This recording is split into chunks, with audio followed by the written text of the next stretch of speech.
우리 주님께서는 미가서 5장 2절에 예언된 말씀대로 다윗의 동네, 작은 동네 베들레헴에서 태어나셨습니다.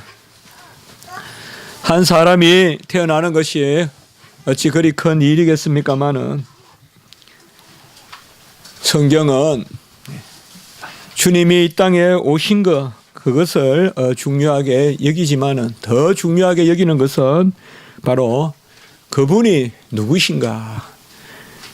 이 땅에 한 사람으로 오신 그분이 본래 하나님의 아들이시라는 것, 그것에 성경은 초점이 맞추어져 있습니다. 영원 전부터 계신 하나님의 아들, 말씀, 로고스, 성자, 그분께서 베들레헴에 역사상 나셨다는 것입니다. 영원히 계신 분이 역사상 이 땅에 오신 것입니다. 베들레헴 에브라다야, 너는 유다 족속 중에 작을지라도 이스라엘을 다스릴 자가 네게서 내게로 나올 것이라. 그의 근본은 상고에 영원에 있느니라. 미가서 5장 2절의 말씀입니다.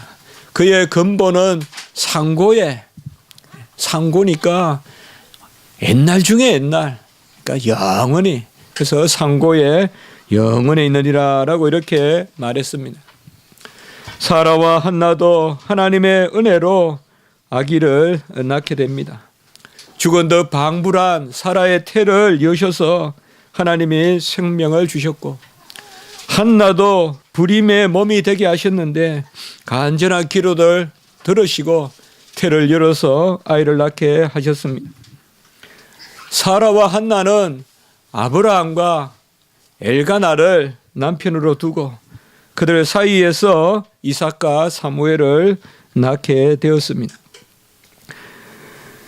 그러므로 이삭과 사무엘은 하나님 앞에 감사의 그러한 조건은 되지만은 이 이삭과 사무엘이 존귀와 영광과 찬송의 그러한 대상은 되지 못합니다.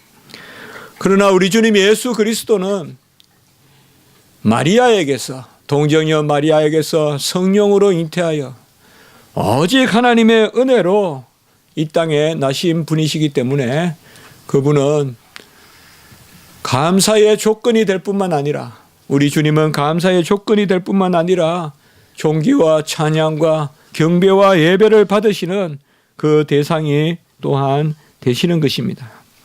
마리아는 예수 그리스도를 잉태하고 몸 안에서 키웠지만은 그 아들을 주라고 그렇게 불렀습니다.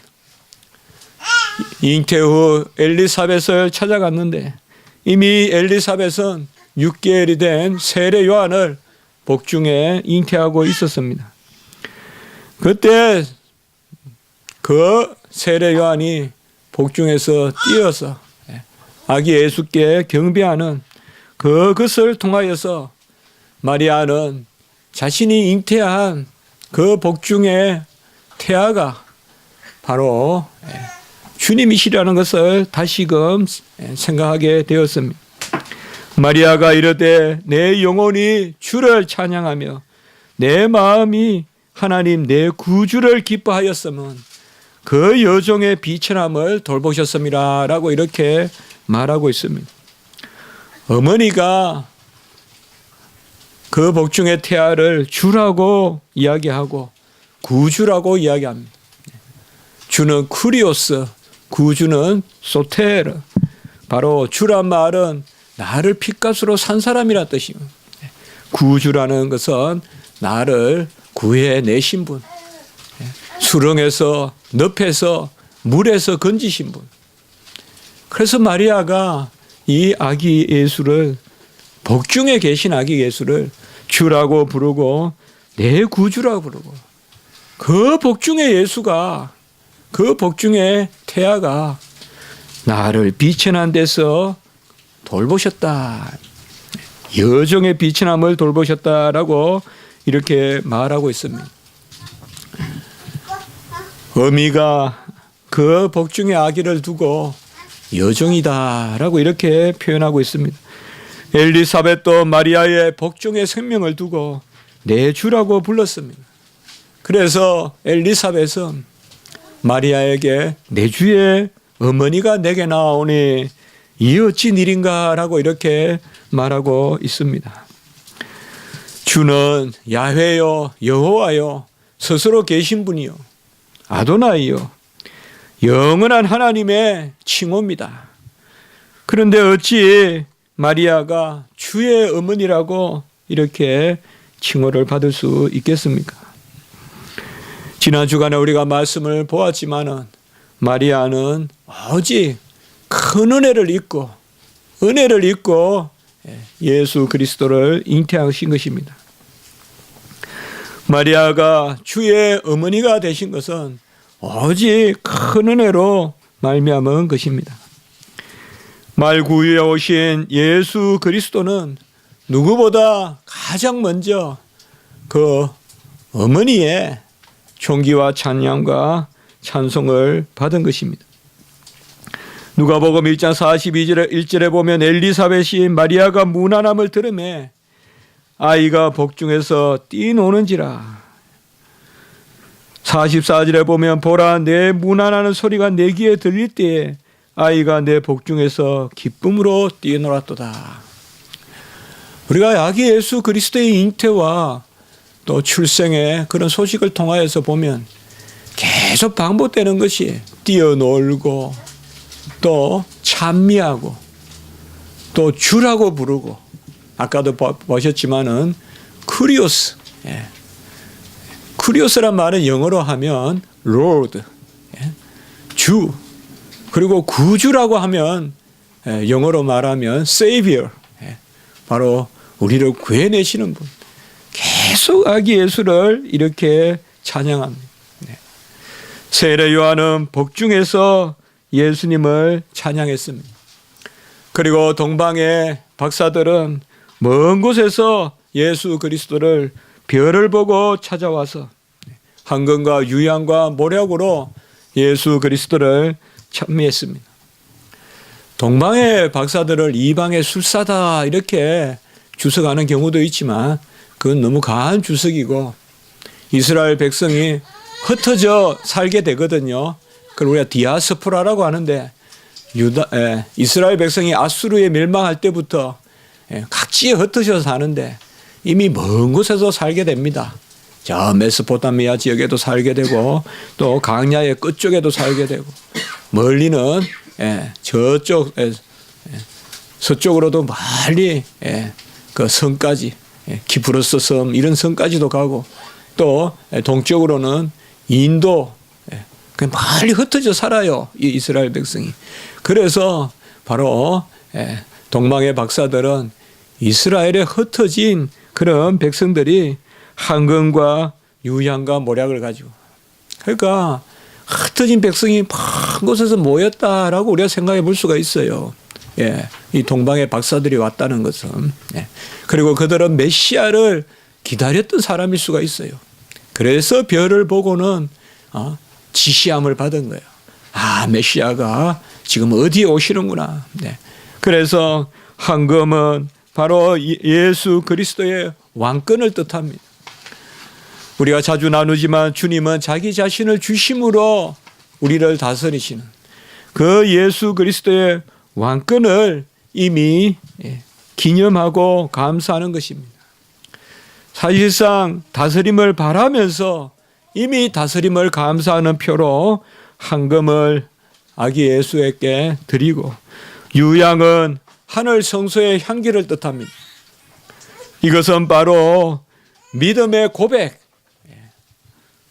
예배 이것을 뜻합니다. 유향을 또한 드렸습니다. 아주 고급스러운 유향, 향기가 진동하고 아주 향기가 감미로운 그 유향으로 신앙의 고백을 드렸습니다. 그리고 모략을 드렸습니다. 모략은 썩는 것과 죽은 것을 그 냄새를 맡고 부패를 방지하는 것입니다. 이것은 예수님이 죽으시되 다시 사실 것을 바라보는 여인이 옥합을 깨서 부었던 그 향유, 그 모략 이것이 바로 유향과 모략 이렇게 동방 박사들에 의해서 부어진 것입니다.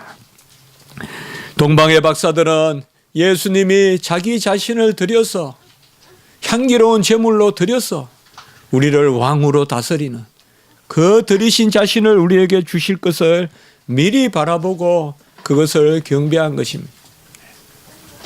우리는 아무 조건 없이 아무 관계 없이 그저 예수님을 경배하고 찬미할 것 같아도 다 우리에게 베푸시는 예수님이시니까 이제 우리가 다다음 주에 부활의 그러한 주일을 맞이하게 되는데요. 우리가 부활의 주님을 찬미하게 되는 것은 우리가 그 주님의 부활과 연합하여 우리도 부활을 하기 때문에 그 부활의 소망 가운데 그리한 것입니다. 황금과 유향과 모략으로 그 천하디 천하 곳에 나신 그 말구유에 나신 주님께 경배와 찬송과 존귀를 올려드린 것은 바로 그 아기 예수가 나를 살리실 분이요, 나를 향기롭게 간을 씌워 주실 분이요, 나를 썩지 않게 하실 분이기 때문에 그에게 부으신 것이 다 나의 은혜이기 때문에 거기에 우리가 올려드리는 감사와 찬송의 의미가 있습니다. 우리가 주님께 어찌 그저 빼앗기듯이 드리겠습니까? 더 받을 것을 알고 드리는 것이, 또 더 받은 줄을 이미 받은 줄을 믿고 드리는 것이. 베들레헴 목자들도 예수님을 찬미했습니다. 당시의 목자들은 바리새인들과 서기관들이 막 율법을 마음대로 만들고 하지 않습니까? 율법을 더하고 빼고. 목자들의 젖이 있어야 먹고 사니까 아무리 안식일. 목자들이 안식일에 쉬면 그 다음날 안식일 다음날 먹을 우유가 없잖아요. 그러니까 또 편법을 써요. 목자들은 안식일의 규례에서 벗어나 있다.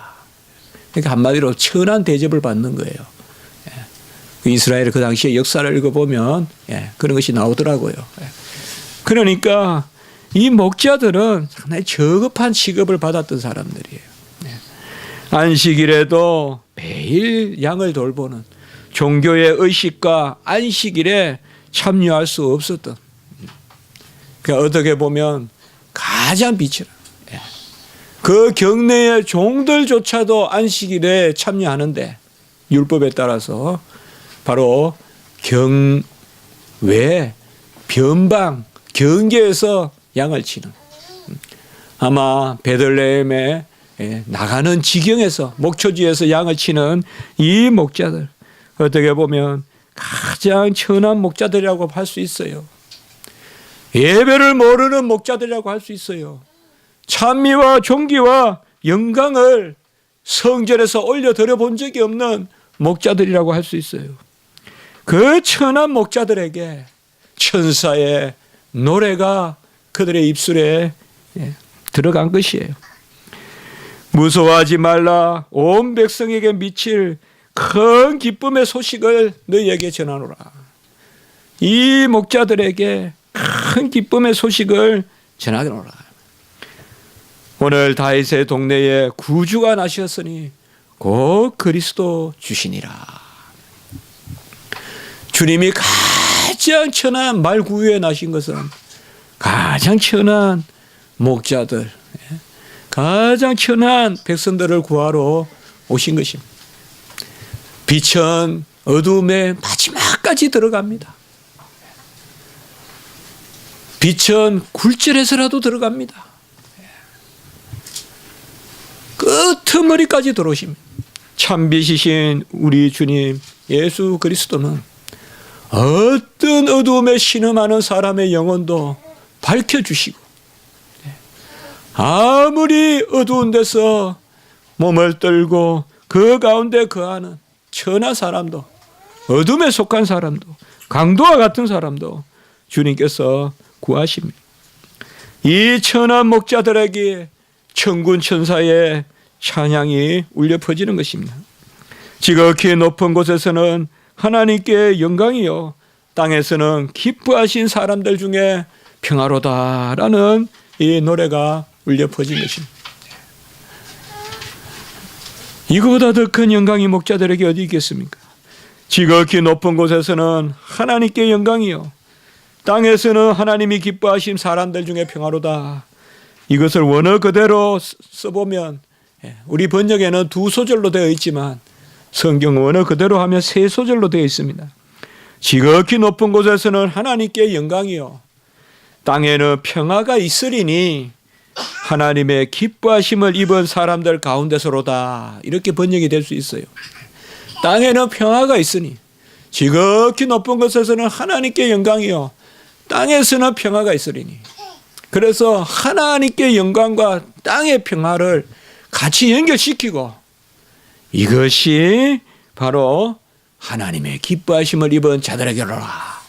그래서 하나님께 영광과 땅의 평화가 하나님의 기뻐하심을 입은 자들, 곧 하나님의 기뻐하신 뜻으로 구원하신 자들. 우리가 많이 나누지만은 하나님의 기뻐하심은 절대 주권을 뜻한다 이 말이에요. 아무 조건 없이 그저 기뻐하셔서 구원하심은, 부모가 그저 자식을 기뻐하듯이, 스바냐서에 나오듯이 3장 17절에 기쁨을 이기지 못하듯이, 아비가 자식을 볼 때 기쁨을 이기지 못하듯이, 어미가 딸을 볼 때 기쁨을 이기지 못하듯이, 그 기쁨을 이기지 못하는, 그 기뻐하시는 자들 가운데서 하늘에는 영광이요 땅에는 평화, 이 영광과 평화가 함께 임한다는 것입니다. 목자들이 하나님께 영광을 돌릴 존재가 된 것이요, 목자에게 하늘의 평화가 임한 것이에요. 땅에서는 줄 수 없는 신령한 평화, 하늘 안식이 목자들에게 임한 것입니다. 하늘의 영광과 땅의 기쁨을 분리시키지 않고 사는 것, 이게 성도의 삶입니다. 우리가 이 지상의 삶을 살 때 땅에 기뻐할 일들과 하늘의 영광을 별도로 보지 않는 것, 이것이 이 지상에 둔 성도들의 삶의 의미입니다. 하나님께 영광되는 것만을 기쁨으로 여기라는 것입니다. 하나님께 영광되지 않는 것은 기쁘지 않은 것으로 여기라는 것입니다. 즐겁지 않은 것으로 여기라는 것입니다. 두 번 생각할 거 없다고 제가 자주 말씀을 드렸습니다. 하나님께 영광이 되면 그것이 우리에게 기쁜 것이요, 하나님께 영광이 되면 지금 육신은 조금 괴롭고 편하지 못할지 모르나 하늘 문이 열립니다. 하나님께 영광되는 일을 하면 하늘 문이 열려요. 신령한 생수가 공급돼요. 단비가 내려요. 우리 영혼의 창이 열려요. 개나 소망이 생겨요. 바로 하나님께 영광의 도구가 돼야 돼요. 하나님께 영광이 안 되는데 즐거워할 일이라고 이것저것 찾아다니다 보면 열리는 듯 해도 다 막혀요. 은혜의 통로가 막히고 언약의 채널이 막혀요. 하나님께 영광되는 일 하십시오. 보나 안 보나 하나님이 기뻐하시는 일 하십시오. 안 볼 때 더 하나님께 다가가도록 노력하십시오. 누가 본다고 발각됐다고 부끄러워하는 것이 아니라 하나님 앞에서 먼저 부끄러워할 줄 아는, 그게 성도입니다. 그냥 넘어가면 괜찮고 사람들에게 발각되면 수치고, 그게 아니라는 것입니다. 우리는 하나님께 그저 영광되는 것. 달리 말하면 매사에 하나님께 영광되는 일만 있다면 우리는 기뻐할 일입니다. 그것이 순교의 자리라도 기뻐할 일입니다. 하나님께 영광될 일이라면 우리가 기뻐할 일이에요. 모든 것이 말씀과 기도로 거룩하여진다고 했는데 어떤 일이든지 말씀과 기도 가운데 더 거룩해진다면 그것은 기뻐할 일입니다. 결과적으로 우리는 어려움이 있고 그 일을 놓고 애통하면서 가슴을 치면서 엎드려서 기도할 때 그게 좀 불편하고 힘들고 빨리 지나갔으면 하지만은 하나님 보시기에는 그게 온전한 것입니다. 그러면 기뻐해야 돼요, 우리가. 무슨 일이 있을 때 그 일로 하나님께 더 기도하게 되거든. 그 일을 기뻐하시기 바랍니다. 그 일을 기뻐하십시오. 그 앞에 있는 기쁨을 바라보고 우리 주님도 십자가의 고난을 당하셨다고 히브리서 12장 2절에 말씀했습니다. 주님이 십자가를 지신 것은 그 앞에 있는 기쁨을 바라보았는데 이것은 어떤 공식이 있는 거예요. 하나님 앞에 기쁨을 바라보고 고난을 당하는데 이 하나님 앞에 기쁨의 공식이 뭐냐? 하나님을 영화롭게 하는 것이 하나님을 기쁘게 하는 것입니다. 하나님을 영화롭게 하는 것, 하나님을 기쁘게 하시는 것, 그것이 우리 안에 기쁨이 될 줄 믿습니다. 아기 예수 그리스도가 이 땅에 오신 것은 이것을 중보하러 오신 것입니다. 하늘의 영광과 땅의 기쁨을 연결시키려고 우리 주님이 이 땅에 오신 것입니다. 주님이 이 땅에 오셨기 때문에 우리는 마음 놓고 하나님께 영광되는 일을 하면 그것이 기쁨이 되는 것입니다. 다 주님이 그것을 중간에서 중보해 주시기 때문에 기도할 수 있으니 얼마나 기쁩니까? 간구할 수 있으니 얼마나 기쁩니까? 손을 내밀어 손을 뻗어 붙잡을 하나님이 계시니 얼마나 기쁩니까? 매사에 두려워하지 말고 기도와 말씀으로 거룩해진다고 말씀해 주셨으니 매사에 걱정할 게 뭐가 있겠습니까? 범사에 감사하게 되는 거죠. 모든 일이 말씀과 기도로 거룩해지니까 범사에 감사하게 되는 거예요. 야곱이 꼭 바단 아람에 가는 그 돌베개는 불행한 것입니까? 혹은 야곱이 바단 아람에서 20년 동안 양을 치는 그 라반에게 이리 쏟고 저리 쏟고 험악한 세월을 보낸 것은 그저 불행한 것입니까? 혹은 야복강에서 기도하고 다시 내려와서 디나가 강간을 당하고 딸이 강간을 당하고 그 어려움을 당하는 것은 그저 고난입니까? 야곱의 기쁨은 어디 있습니까? 택한 야곱의 기쁨은 어디 있는가요? 어찌 이스라엘이라는 이름을 야곱에게 주었을까요? 범사가 다 기쁜 것입니다. 돌베개를 베고 자는 것도 기쁜 것이고 라반의 집에서 20년간 봉사하는 것도 기쁜 것이고 육체는 괴롭지만은 베델의 소망이 있기 때문에 우리는 하나님께 기도할 수 있으면 그것을 우리 성도의 삶의 본질로 여겨야 됩니다. 무슨 일이 기뻐서 기쁜 것이 아니라 그건 넘어질까 조심해야 돼요. 어떤 일로 말미암아 내가 기도하게 될 때 지극히 높은 곳에서는 하나님께 영광이요 땅에서는 하나님이 기뻐하시오. 아까 우리가 말씀을 조금 세 그런 구절로 나누었지만 지극히 높은 곳에서는 하나님께 영광이요 땅에는 평화가 있으리니 하나님의 기뻐하심을 입은 사람들 가운데서로다라고 이렇게 천사들이 노래한 것입니다.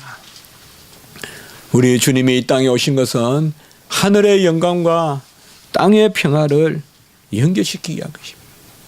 왜 이 땅에는 분쟁이 없고 왜 분쟁이 그치지 않고 왜 이 땅에는 신음과 울음이 그치지 않느냐? 달리 생각해 보면 왜 이 땅에는 하나님께 영광 올림이 없느냐? 하나님께 영광을 올리는 것이 우리에게 기쁨이요 즐거움이 되는 것입니다. 오늘 말씀에 보면 시므온은 성전에서 메시아를 기다리고 있었습니다. 당시 사람들은 해당 중심의 그러한 신앙생활을 했습니다. 해당은 바리새인 서기관 율법사들이 바로 모여서 법을 따지고 자신들의 지식을 나누고 전통을 이야기하고 유전을 만들고 폐하고 하는 그곳이 바로 해당입니다. 아마 그들은 주님이 해당에서 오실 것이라고 생각했는지도 모르겠습니다. 그러나 시므온과 안나의 말씀을 보면 공통점이 모두 성전에서 예수 그리스도를 만납니다. 누가복음 2장 27절에 보면 시므온에 관한 말씀이에요. 성령의 감동으로 성전에 들어가매. 그리고 누가복음 2장 37절에 보면 오늘 우리가 읽었던 바로 뒷부분인데 안나는 과부가 되고 84세가 되었는데 성전을 떠나지 아니하고 주야로 금식하고 기도했다. 이렇게 말씀하고 있습니다. 우리는 성전 중심의 신앙생활. 해당도 중요합니다. 배우는 것도 중요하지만은 먼저 예배가 있어야 됩니다. 예배가 있고 가르침이 따라야 됩니다. 제가 신학교에서 가르치고 또 교회에서 여러분과 같이 이렇게 성도의 생활을 하지만은 신학교가 중심이 되는 건 아닙니다.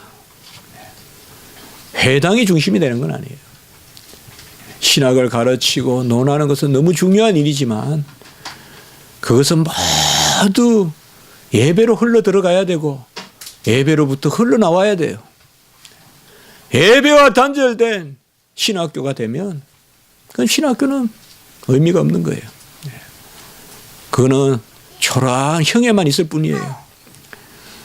예배가 흘러 들어가야 돼요. 교회의 은혜가 흘러 들어가야 돼요. 교회의 소원과 간구가 신학교로 흘러 들어가고 신학교에서는 그것을 가지고 여호와의 말씀을 비추어 깊이 말씀을 상고해야 돼요. 신학교 따로 교회 따로 이것이 어떻게 보면 큰 문제일 수도 있어요. 그들은 해당에서 열심히 말씀을 나누고 있지만 정작 성전에서 은밀한 여호와의 임재를 즐길 줄 몰랐어요. 그저 말씀 논하고 율법 박사, 교법사, 율법사 하니까 그것을 즐거워하고 자기들이 율례, 규례, 탈무드니 여러 가지 만들어서 미션하니 만들어서 그저 해당에서 거리에서 외식하는 기도만 했어요. 회칠한 무덤과 같이 은밀한 기도, 다락방 기도를 안 했어요. 그게 그 당시에 종교인들의 모습이었어요. 그러나 주님은 그 해당에서 만나지 않고 연구했던 그들에게 나타나지 않고 시므온과 안나 성전에 있는 그들을 만나 주었습니다. 시므온은 의롭고 경건한 사람이라고 했습니다. 의롭단 말은 5에서 10계명과 좀 더 관계된다고 볼 수 있고 경건이란 말은 1에서 4계명과 좀 더 관계된다고 볼 수 있습니다. 그래서 10계명의 말씀을 지키려고 노력했습니다. 그리고 그는 무엇을 기다렸느냐? 이스라엘의 위로를 기다리던 자다라고 이렇게 말씀하고 있습니다.